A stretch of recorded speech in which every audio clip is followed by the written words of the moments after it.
শুধু মামলা নিয়োগ বদলি বাণিজ্যই নয়, আন্তর্জাতিক অঙ্গনের লবিস্ট হিসেবেও নিজের পরিচয় দেন আশরাফুজ্জামান মিনহাজ ওরফে মিনহাজ উদ্দিন। শেখ হাসিনা এমনকি ডোনাল্ড ট্রাম্পও তার ঘনিষ্ঠ বলে দাবি করেন এই ব্যক্তি। ফাঁস হওয়া ফোনালাপে তার প্রতারণার প্রমাণ মেলে। সম্প্রতি দুর্নীতি দমন কমিশনে অভিযোগ জমা পড়ার পর গা ঢাকা দেন তিনি। আর বাদলের রিপোর্ট।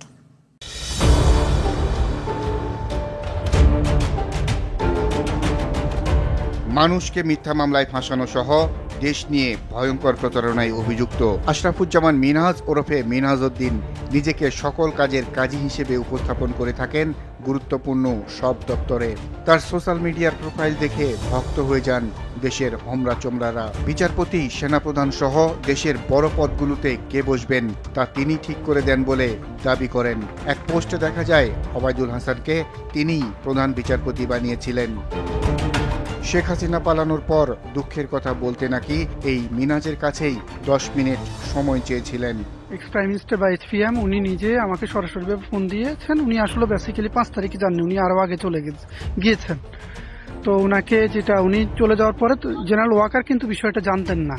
উনি যে চলে গিয়েছেন জেনারেল ওয়াকার জানতেন না। জেনারেল ওয়াকার জেনেছেন কয়েকদিন পরে, মানে উনি চলে যাওয়ার উনি জেনেছেন, জেনারেল ওয়াকার জেনেছে 5 তারিখে, কিন্তু উনি চলে গিয়েছেন তারও আগে। যাকে নিয়ে উনি চলে গিয়েছেন ওনার সেফ অ্যান্ড সিকিউরিটির জন্য। ইন্ডিয়া ওনাকে এখান থেকে নিয়ে গিয়েছে। তো আমি তখন ইউকেতে ছিলাম। আমি ইউকে থেকে ফ্রান্সের দিকে যাচ্ছিলাম। তখন আমি এয়ারপোর্টে, তখন উনি আমাকে ফোন দিয়েছিলেন। ফোন দিয়ে বললেন যে আমি যাচ্ছি, এই আমার কিছু মেসেজ আছে, তুমি কি একটু শুনবা কিনা। তো আমি ওনার মেসেজগুলো আমি বললাম যে আমি তো এখন আপু এয়ারপোর্টে, বলো যে তুমি আমার জন্য 10টা মিনিট সময় দাও, 10টা মিনিট কথা শোনো এবং এরপরে শেষ করে তুমি প্লেনে উঠো। তখন আমি ওনার সাথে কথা বললাম। হ্যালো, শুনতে পেরেছেন? তখন আমি ওনার সাথে কথা বললাম, কিন্তু জেনারেল ওয়াকার কখনোই, ওনার কিছু মেসেজ ছিল, সেই মেসেজগুলো উনি যাওয়ার আগে আমাকে উনি ক্ল্যারিফাই করে গিয়েছেন যে কি কি ওনার মেসেজ, এবং সেগুলো উনি ক্ল্যারিফাই করে গিয়েছেন। দেন আমি সেগুলো শুনেছি এবং সেগুলো নোট নিয়েছি। ফার্দার মোর তিনি আমাকে বলেছেন যে ঠিক আছে, please kindly could you please do something for me, do something for Bangladesh, do something for people of Bangladesh. এইসব কথা বলে লাস্টে উনি ফোনটা রেখে দিলেন এবং ওনার চোখটা খুব অশ্রুসিক্ত ছিল। উনি খুব অশ্রুসিক্ত নয়নে ছিলেন। আমাকে বলেছেন ওনার চোখ থেকে পানি পড়ছে, বললো যে আমার নিজ হাতে গড়া দেশকে ছেড়ে আমি চলে যেতে হচ্ছে। তখন আমি বললাম যে ঠিক আছে, আমি বুঝতে পেরেছি। আমি তখন ফ্রান্সে চলে আসলাম। তো জেনারেল ওয়াকার সেটা জানতেন না। দেশ হারানোর দুঃখে আরেকদিন ফোন করে শেখ হাসিনা তো পুরো 30 মিনিট তার কাছেই কেঁদেছেন। মুদির পর সে ছাড়া শেখ হাসিনার আর কেউ নেই। ওয়ালটন আবারও মিলিয়নিয়ার অফারে ওয়ালটন ফ্রিজ কিনে আপনিও হয়ে যেতে পারেন মিলিয়নিয়ার। উনি 30 মিনিট আমাকে ফোনে রেখে শুধু 30 মিনিট উনি আমাকে ফোনে রেখে শুধু সহযোগিতা চেয়েছিলেন ডক্টর ইউনূসও। প্রফেসর ডক্টর ইউনূস সাহেব, ওনার সাথে আমার ফ্রান্সে দেখা, অলিম্পিকের যে কোনো একটা অনুষ্ঠানে আমি গিয়েছি। তখন সেখানে ফ্রান্স অ্যাম্বাসেডার ছিল এবং আমার ব্রিটিশ অ্যাম্বাসেডার ছিল এবং ক্যানাডিয়ান অ্যাম্বাসেডার ছিল। আমি ওনাদের সম্মানে একটা নৈশভোজে, ডিনার ফেস্টিভ্যালে আমি গিয়েছিলাম সেখানে অ্যাটেন্ড করতে। সামহাও আমার সাথে ওনার দেখা, এবং উনি আমাকে নিজে রিকোয়েস্ট করেছে যে তারেক সাহেবের সাথে একটু যোগাযোগটা করে দেওয়ার জন্য। এই প্রফেসর ডক্টর ইউনূস সাহেব যে এখন উনি বিষয়টা জানতো। না তারেক সাহেব, যে বিএনপি তারেক রহমান সাহেবের সাথে যোগাযোগটা করিয়ে দেওয়ার জন্য উনি আমাকে রিকোয়েস্ট করেছে। তো উনি যেহেতু হার্ভার্ড অ্যালামনি, আমিও তো হার্ভার্ড অ্যালামনি, আমাদের একটা অ্যালামনির অ্যাসোসিয়েশন, একটা গ্রুপ আছে এবং এটা ইন্টারন্যাশনালি খুব রিকগনাইজড। এবং আমাদের এই হার্ভার্ড অ্যালামনির যারা আছেন তারাই মূলত পৃথিবীর বিভিন্ন দেশের প্রেসিডেন্ট, কেউ প্রাইম মিনিস্টার, কেউ মিনিস্টার, কেউ অনেক পটেনশিয়াল এবং পোর্টফোলিও প্লেসে আছেন আর কি। ভারতের গোয়েন্দা সংস্থাগুলো নাকি বাংলাদেশ দখলের জন্য তাকেই এজেন্ট নিয়োগ করেছে।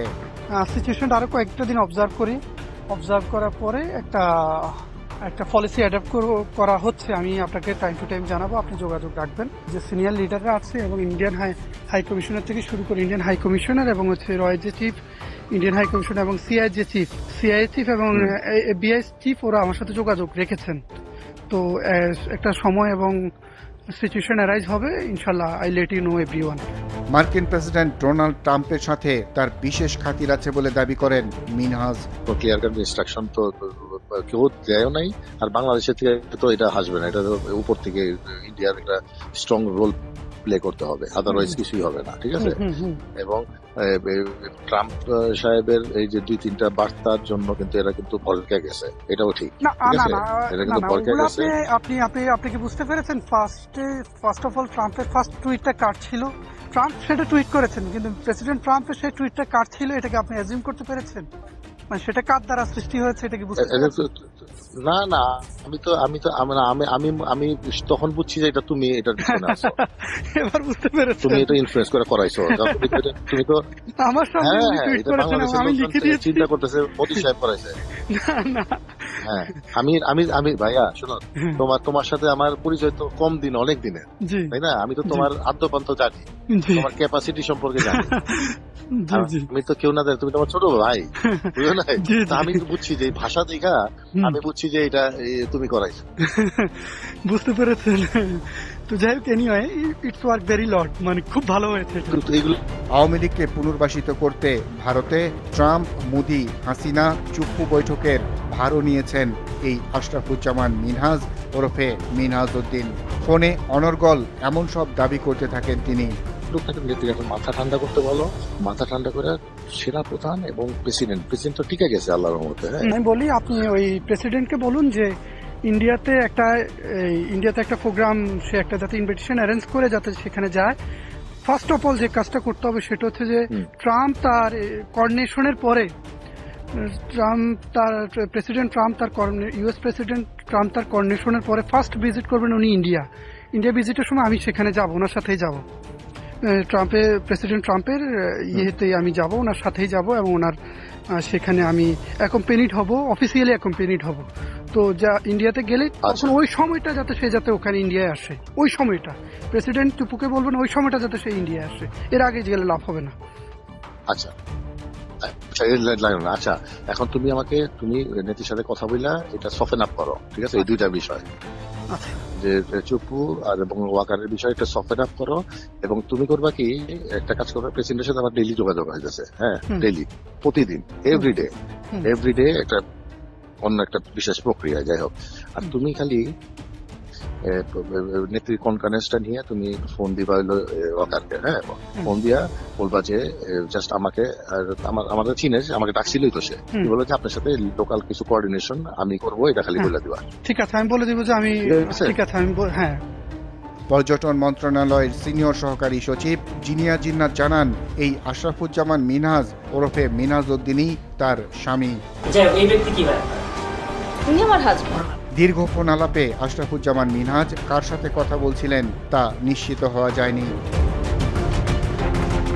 এমন সব দাবির ব্যাপারে আশরাফুজ্জামান মিনহাজ ওরফে মিনহাজ উদ্দিনের বক্তব্য জানতে একাধিকবার ফোন করা হলেও তা বন্ধ পাওয়া যায়। আর বাদল, RTV, ঢাকা।